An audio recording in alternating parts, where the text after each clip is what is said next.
that dash is coming off. And before I sit down, you know it. So, with plenty of tools at our disposal,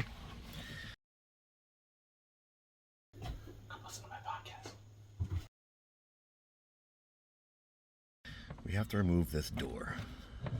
You can use something like this, go in between the crack, and while you have it open, you can use your hand or an actual tool, but your hand could be just as good.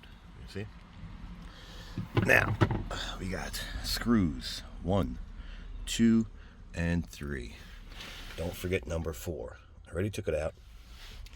And it goes over. You see? And then it pops down towards you. And that's it. So there you have it. Like it, don't like it, share, don't share, subscribe, don't subscribe. Thanks for watching.